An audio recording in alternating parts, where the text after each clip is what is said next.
20 भाई और बहनों, मातृशक्ति को नमन। स्टूडियो में आपका हार्दिक स्वागत है, अभिनंदन है, सत्कार है। सनातन सत्य यह दृष्टि विज्ञान पर आधारित है, ये अल्टीमेट ट्रुथ देता है और जैसी दृष्टि वैसी सृष्टि के सिद्धांत पर आधारित है।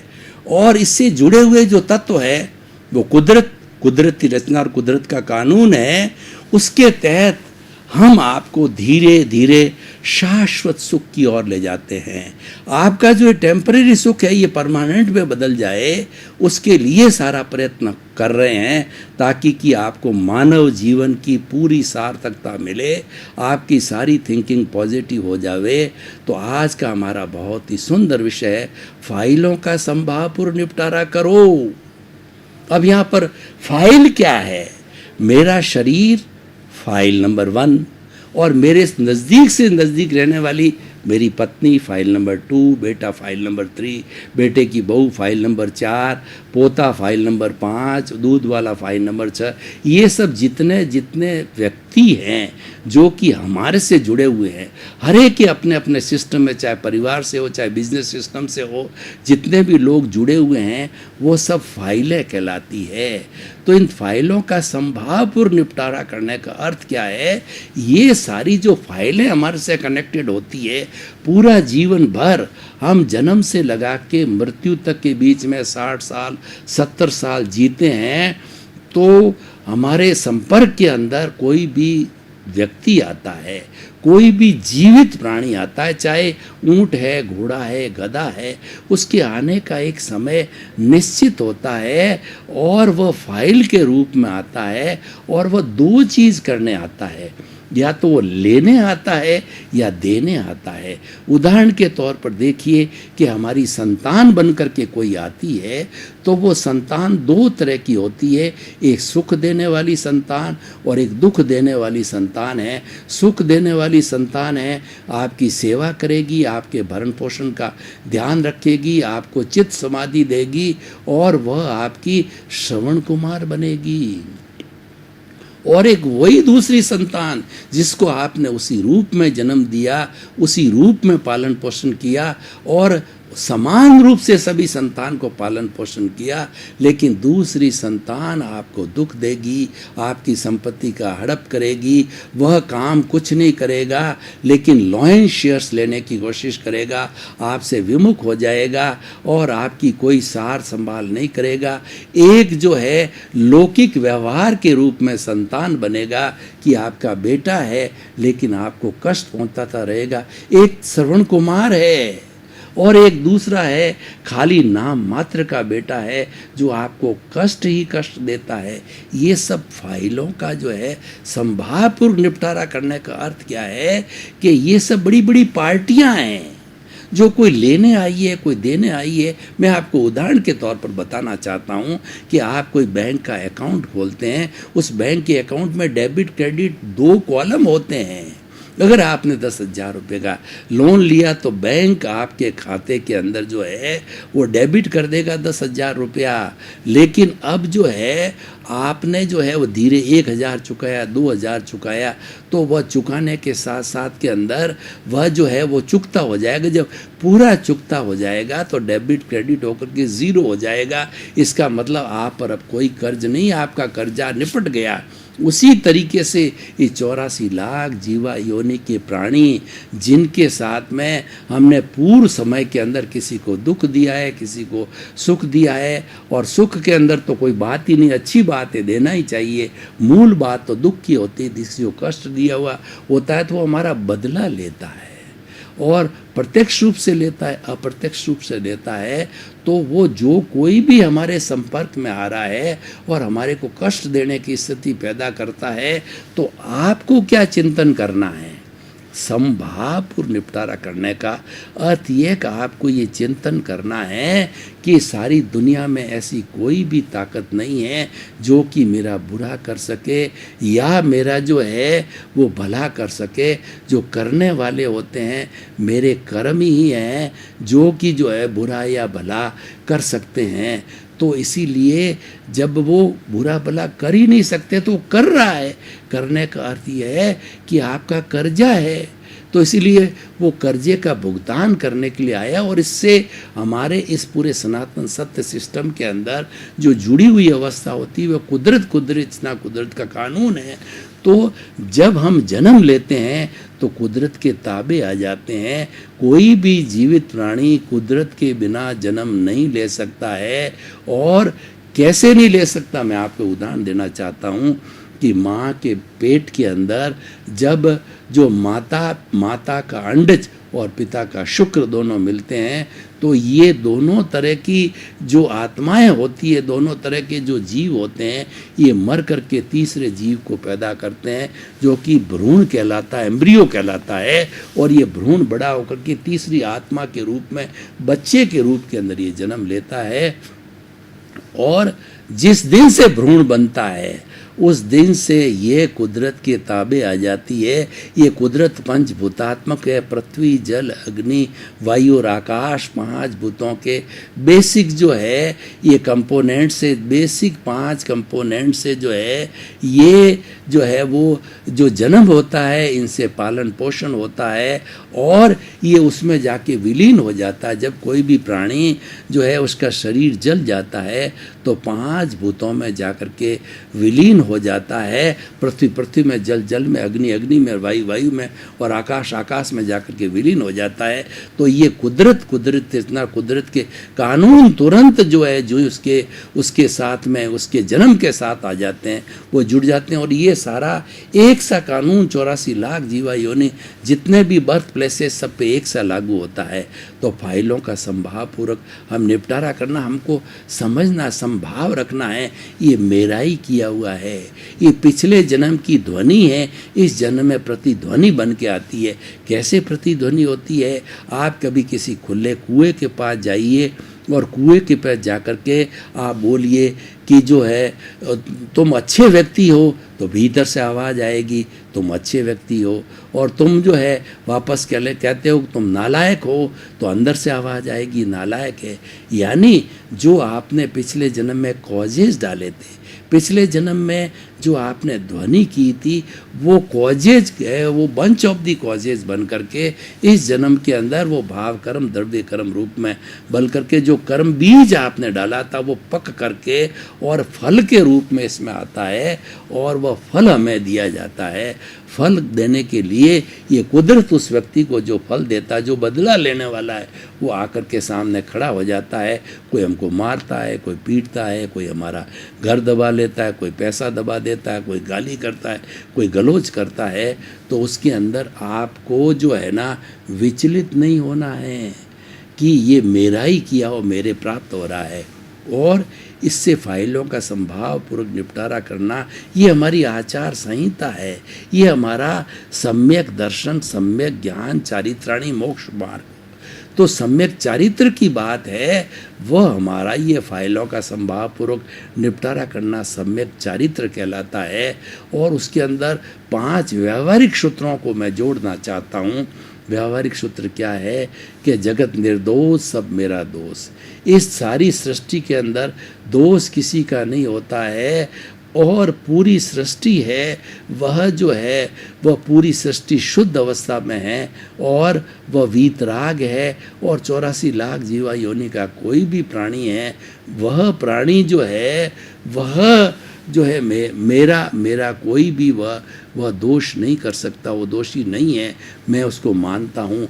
और मेरा ही मैंने कोई न कोई कर्मों का दोष है, मेरा कोई न कोई उसके साथ अप्रिय व्यवहार हुआ है, जब भी वो संपर्क में आया और वही करता है। इसीलिए दोष किसी का नहीं होता है, जगत संपूर्ण निर्दोष होता है। दोष मेरे राग द्वेष का ही, मेरे किए हुए कर्मों का कारण है, उसी का मुझे भुगतान हो रहा है। ये मन वचन काया रूपी जो शरीर मिला है वो पिछले जन्म के कर्मों के भुगतान के लिए मिला है। और ज्यों-ज्यों हमारे द्रव्य कर्म उदय में आएंगे, प्रारब्ध के अंदर आएंगे, त्यों ही वो जो कर्म जो है उदय में, प्रारब्ध में आकर के और वो कर्म खुलते रहेंगे और हमारी मन वचन काया की बैटरियां जो है खुलती रहेगी। और वैसा हमको प्रारब्ध उदय के अनुसार जो कर्म बीज डाले हुए कर्म फल और सुख दुख की अनुभूति होती रहेगी। तो पहला है जगत निर्दोष सब मेरा दूसरा बड़ा अच्छा सूत्र है, संभावपूर्वक फाइलों का निपटारा करने के लिए टकराव टालिए। देखिए, मैं आपको एक उदाहरण देना चाहता हूँ कि हम सड़क पर चल रहे हैं, तो हम टू व्हीलर से चल रहे हैं, सामने वाला कोई व्यक्ति रॉन्ग साइड से आकर के हमको टक्कर मार देता है, तो अब इसके अंदर दो तरह की धाराएं चलती है। एक व्यक्ति तो क्या है, इमीडिएट कहता है कि इसने गलती करी है और इसने मेरे टक्कर मारी, मेरे स्कूटर को ख़राब कर दिया, मुझे गिरा दिया, मेरे जो है वो जो है कहना चाहिए कि खरोंच आ गई। तो इस तरीके से अपना जितनी भी तकलीफ, उससे लड़ाई करता है, झगड़ा करता है, पुलिस कार्रवाई करता है, कोर्ट कार्रवाई करता है। तो एक तो व्यक्ति इस धारा में बह जाता है। दूसरा व्यक्ति जो कि ज्ञानी है, जिसने ज्ञान लिया हुआ और फाइलों का संभावपूर्वक निपटारा करना अप्लाई करता है, तो वो ये कहता है कि जो है इसने किया है, इसकी ताकत नहीं है करने की है, ये तो मेरा ही किया हुआ मुझे मिल रहा है। तो इसीलिए क्या है कि वह ये निर्णय निकालेगा, उससे लड़ाई झगड़ा नहीं करेगा और उससे जो है काम को साइलेंट हो जाएगा। छोटा मोटा हो गया है तो टॉलरेट कर लेगा, और बड़ा अगर हुआ है तो वह उससे बात भी करेगा और रास्ता भी निकल जाएगा कोई। तो इसीलिए टकराव टालिए। घर में टकराव होता है तो जो टकराव की स्थिति को टालते रहिए। और घर के अंदर कमरे में अगर पिता पुत्र के बीच में टकराव, पति पत्नी के बीच में टकराव है, तो उस जगह से आप हट जाइए, दूसरे कमरे के अंदर चले जाइए और घर से बाहर निकल जाइए, पानी को पी लिए, मौन रहिए। यानी हर सूरत के अंदर हर एक से टकराव को, उसके परिणाम, टकराव के परिणाम बहुत बुरे हैं। टकराव व्यक्तिगत स्तर पर होता है, टकराव जो है हमारे पारिवारिक स्तर पर होता है, समाज के स्तर पर होता है, देश के स्तर पर होता है, पार्टियों के स्तर पर होता है, विश्व के स्तर पर होता है। इस टकराव के कारण युद्ध होता है। कोई भी युद्ध होता है वो सबसे पहले पावरफुल व्यक्ति के दिमाग के अंदर जन्म लेता है।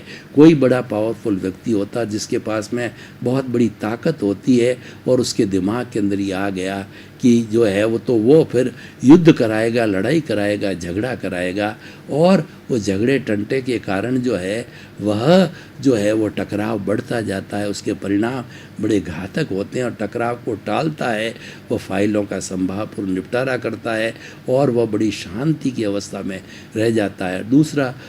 तीसरा सूत्र है एडजस्ट एवरीवेयर। बहुत ही बड़े बड़े कीमती सूत्र है कि देखिए, आपको रोटी ठंडी मिल गई, आपने टॉलरेट कर लिया, गर्म मिली, बहुत अच्छी बात है, और आप जहाँ सो रहे हैं वह जगह थोड़ी है, आपने टॉलरेट कर लिया, पेशेंस रख लिया। आप कहीं पर भी ट्रेन में सफ़र कर रहे हैं, किसी से थोड़ी सी टक्कर लग गई, पेशेंस रख लिया, सॉरी बोल दिया, हर जगह पे आपने एडजस्ट कर दिया। आपके जो है जूनियर सीनियर के बीच में झगड़ा हो गया, आपने उसको झगड़े को ज़्यादा बढ़ाया नहीं है और छोटी मोटी बात कही, आपको किसी ने तिरस्कार की बात करी तो आपने उसको इग्नोर किया, तो वो गाली उसकी वापस चली जाएगी जिसने तिरस्कार किया है। तो आपने एडजस्ट एवरीवेयर। जो व्यक्ति हर परिस्थिति में एडजस्ट हो जाता है तो उस व्यक्ति का फाइलों का संभावपूर्वक निपटारा हो जाता है। उसमें तू मैं नहीं होती, झगड़ा बढ़ता नहीं, और पूर्व जन्म के हमारा किया हुआ कर्जा है वो सहज ही निपट जाता है, क्योंकि हमारा किया हुआ है कि व्यवहार शुद्धि बिना निश्चय शुद्धि नहीं है। जब तक हम इन सब चीज़ों का भुगतान नहीं कर देंगे तब तक हम जो है वो मुक्ति की अवस्था में नहीं जा पाएंगे। तो ये, और उसका चौथा सूत्र है भुगते उसकी भूल। इसका अर्थ ये हुआ कि मान लीजिए कि जैसा मैंने टक्कर का उदाहरण दिया, तो भुगताने वाले की भूल नहीं है, भुगतने वाले की भूल है, क्योंकि वो टक्कर मारने की उसकी कोई स्वतंत्रता नहीं है। वो टक्कर मारा गया, उसको कुदरत ने भेजा है टक्कर देने के लिए, क्योंकि आपका ड्यू है, वो आपका कर्जा उतरना है। तो कोई भी आपके साथ के अंदर कोई भी नुकसान करता, बुराई करता है, तो समझ लीजिए कि वो मेरा हितैषी है, वो मुझे मुक्ति की ओर ले जाने वाला है, और वह मेरा हिसाब, जो मेरा कर्जा है उसको उतारने के लिए आया है। उसको तो नमस्कार, उसको प्रणाम करो कि भैया तेरा जो है ये तुम मेरे को जल्दी से जल्दी इस कर्ज से मुक्त कर, और इससे मुक्त होकर के ताकि कि मैं भी जो है सिद्ध बुद्ध मुक्त बनूं और मेरा सारा कर्जा जो है वो हो जाए। मैं आपको एक उदाहरण देना चाहता हूँ। मान लीजिए कोई व्यक्ति ने कर्जा ले लिया, 1 करोड़ का कर्जा ले लिया, कई पार्टियों से कर्जा लिया, तब फिर उसने कहा कि इस तरीके से तो मैं दिवालिया घोषित हो जाऊंगा सारे मिल कर के। तो उसने एक योजना बनाई कि मैं साहूकार कैसे रह सकता हूं। तो उसने अपना निर्णय लिया, टोटल प्रॉपर्टी की टोटल लगाई कि वो प्रॉपर्टी उसके पास में 50 लाख की है और वो साहूकार बन के जीना चाहता है, अपने पे दाग नहीं लगाना चाहता है। तो उसने सभी पार्टियों को बुलाया। उन्होंने कहा भाई तुम्हारा सबका कर्जा मेरे पे 1 करोड़ का है और मेरे पास में 50 लाख की संपत्ति है, आप सभी 50-50 बांट करके ले लो, ये अच्छा प्रस्ताव है। तो लोगों ने देखा कि इस बेचारे के पास है ही इतना, अब क्या उसका खून चूसेंगे, चमड़ी चूसेंगे। उसने तो खोल के अपनी सारी किताब बता दी।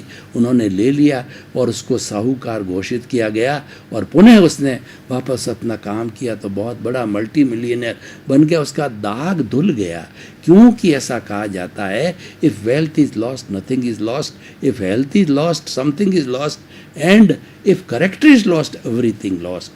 अपने करेक्टर पे कोई भी धब्बा लग जाता है तो सब कुछ लॉस्ट हो जाता है। वो धब्बा नहीं लगने देना चाहिए, ये हमें पूरा ध्यान करना चाहिए। तो इसीलिए भाई और बहनों, हम आपको बताना चाहते हैं कि ये भुगतता उसकी भूल होती है, भुगताने वाले की भूल नहीं होती है। मान के चलना चाहिए तो हुआ सो न्याय, ये ईश्वर के घर का न्याय है। जो हम जो न्यायालय के अंदर जाते हैं और जो न्याय हमको मिलते हैं तो उसमें हम संतुष्ट हो जाते हैं। तो नहीं होते तो चैलेंज करते हैं, लेकिन ईश्वर कभी अन्याय नहीं करता है। ईश्वर जो करता हमेशा न्याय करता है और वो पनिशमेंट और अवार्ड देता है। ईश्वर का मतलब कर्म के माध्यम से जो मिलता है वो सही मिलता है। क्योंकि एक्चुअली होता क्या है कि हम पूर्व जन्म के अंदर जो कुछ कर्ज लेकर के आए, पूर्व जन्म के अंदर करने वाला कोई और था, एक्स था, भुगतने वाला वही है। जो भुगतने वाला तो ध्यान नहीं है उसको कि क्या किया गया, लेकिन वो भुगतना पड़ेगा क्योंकि वो आपका कर्जा लिया हुआ है। As you will sow so will you reap. जैसा आप बोओगे वैसा काटोगे और जैसी करनी वैसी भरनी आप करके आए हो तो वो आपको भुगतान करना ही पड़ेगा। परंतु आपको कष्टकारी क्यों लगता है? क्योंकि वह आप भुगत रहे हो, करने वाला कोई है। तो इस तरीके से जो आप ये मान के चलो कि ईश्वर घर का न्याय है, तो उस न्याय को जो आप इन 5 सूत्रों को अपने जीवन में धारण करोगे, ये व्यवहारिक सूत्र है, तो फाइलों का बड़ा संभावपूर्ण निपटारा हो जाएगा। फाइलों का संभावपूर्ण निपटारा करने का अर्थ ये है कि इस जीवन के अंदर जो कुछ भी हमारा पुण्य और पाप हमारा चल रहा है उसके लिए दोषी हम ही हैं, अन्य को दोषी नहीं बताना है। इसीलिए किसी को दोषित नहीं जानना है, किसी के प्रति बुरा भाव नहीं रखना है, किसी की ओपिनियन और किसी का जो अभिप्राय नहीं देना है। और कुल मिलाकर के संभावपूर्ण का अर्थ होता है कि राग द्वेष को कम करो। हमारा जो राग द्वेष जो भीतर बढ़ा पड़ा है उसको डाउन डाउन डाउन डाउन की स्थिति में लाना, ये संभावपूर्वक निपटारा करना है। संभाव है वो थर्ड आई है, वो तीसरा नेत्र है। ये 2 नेत्र हैं राग द्वेष की है, जो भीतर जमा पड़ा है, जो हमारा ज्ञान है, वो हमारा क्रोध मान माया लोग है, हमारा कषाय है, हमारा मोह है, वो तो भरा पड़ा है। उसी को शुद्ध करना है। वही अशुद्धि, वही अज्ञान है। उस अज्ञान को मिटाने से ही हमारी मुक्ति होगी। तो अगर हम शाश्वत सुख की प्राप्ति करना चाहते हैं तो आपको अल्टीमेट ट्रुथ, सार्वभौम सत्य, सनातन सत्य, यह जो लेना पड़ेगा कि फाइलों का संभावपूर्वक निपटारा किए बिना ये आवृत्ति फिर चलती रहेगी। राग द्वेष राग द्वेष राग द्वेष आया, राग द्वेष गया, जुड़ता गया, आता गया। फिर जन्म जन्मांतर के अंदर हम जितने भी कर्म जो है वो जितने भी जन्म ले रहे हैं, ये जन्म लेते रहेंगे और ये चलता रहेगा। इसका कभी भी एंड नहीं है। अगर मनुष्य जीवन आपने मिला है, इसका कुछ लक्ष्य बनाओ, कुछ इस तरीके का लक्ष्य बनाओ कि मुझे शाश्वत सुख की प्राप्ति करनी है। और ये भाव, ये लक्ष्य जो है मनुष्य बना सकता है, दूसरा कोई प्राणी नहीं बना सकता है। और आप इस भव में बनाओ, आपकी क्या सर्टेनिटी है कि अगला भव मनुष्य मिलेगा या कब मिलेगा। इसके बारे में हमारी जो वैदिक परंपरा है वो बहुत स्ट्रिक्ट है। वैदिक परंपरा कहती है कि 8 भव रेगुलर तक जो है सुकृत करते गओ तो 9वां भव मनुष्य का मिलेगा, और उसमें कोई गड़बड़ी हो गई तो 99वें भव के बाद में मनुष्य जीवन मिलेगा, और उसके अंदर भी कोई गड़बड़ी हो गई तो 999वें भव के बाद मिलेगा। यानी मनुष्य जीवन अति दुर्लभ है, और हमको ये पारसमणि, ये चिंतामणि रत्न, ये नंदन वन और हमको कामधेनु मिली है, तो इसका सदुपयोग करो, इसका एक एक मिनट सदुपयोग करो। सदुपयोग क्या करना कि आपका जो चल रहा है भुगतान है, इसको तो स्वीकार करो, इसको तो संभावपूर्वक सहन करो। और आप तो पुरुष बन गए हो, आप तो पुरुषार्थ करो। पुरुष बनने के बाद पुरुषार्थ करने का अर्थ होता है रियल पुरुषार्थ करना। रियल पुरुषार्थ क्या है कि आपका रियल अस्तित्व क्या है, उसकी जानकारी करना, उसके अंदर आगे बढ़ना, और आगे से आगे बढ़ते रहो, बढ़ते रहो। और उसके बाद के अंदर बढ़ते बढ़ते जब हमारी प्रीति थी और हमारी जागृति 360 डिग्री तक चली जाएगी, तो हमारा अनुभव भी उसके अनुरूप हो जाएगा। और जब अनुरूप उसके अनुरूप हो जाएगा 360 डिग्री पर पहुंचने में, तो हो सकता है आने वाले जन्मों के अंदर हम केवल दर्शन को प्राप्त करें। और जब कोई भी आत्मा केवल दर्शन को प्राप्त कर लेती है तो अगला जन्म जो है उसका केवल ज्ञान के अनुसार होता है, और फिर मुक्ति दूर नहीं होती है, ब्लिस दूर नहीं होता है, शाश्वत सुख दूर नहीं होता है। हमने आपको धीरे धीरे टेम्परेरी सुख से परमानेंट सुख का स्टेप बाय स्टेप पूरा ब्यौरा दिया, उसकी विधि बताई है।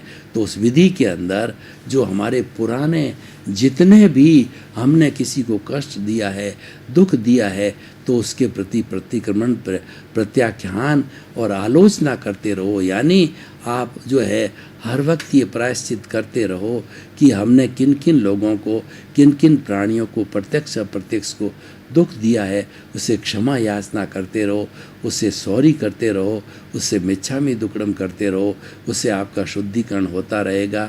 ये तो प्रतिक्रमण हो गया, यानी जो आप अतिक्रमण करते हो उसका प्रतिक्रमण करो, और प्रतिक्रमण करने के बाद के साथ साथ में आप प्रत्याख्यान करो। प्रत्याख्यान का अर्थ हुआ कि आप जो है वो अगले समय के अंदर जो है इस तरीके का आप जो है नहीं करोगे, तो वो आप उसका निर्धारण करो। तो इस तरीके से भाई और बहनों, ये सारा जो है हमारा कार्य चलता रहता है।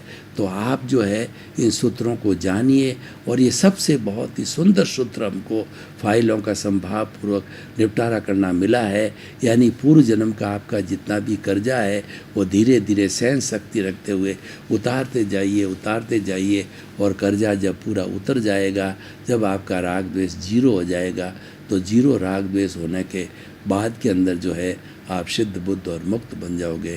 तो भाई और बहनों, आपका बहुत बहुत धन्यवाद। आप हमारा आत्मविज्ञान कार्यक्रम, आप हमारा ये सनातन सत्य कार्यक्रम है, वो रोज़ देखते रहिए, बराबर देखते रहिए। और आप देख रहे हो, हमको फीडबैक मिल रहा है। आपकी जो कोई भी जिज्ञासा हो तो आपके पास हमारा नंबर है, ईमेल आईडी है, हमारी वेबसाइट है, हमारा मोबाइल ऐप है, उस पर आप अपनी जिज्ञासा रख सकते हैं, आपको समाधान मिलेगा। और उस समाधान के अनुकूल जो है आपको जो है नए नए एपिसोड भी परोसे जाएंगे। इसी क्रम में आपका जीवन आनंदमय हो, मंगलमय हो। आपके प्रति बहुत बहुत शुभ।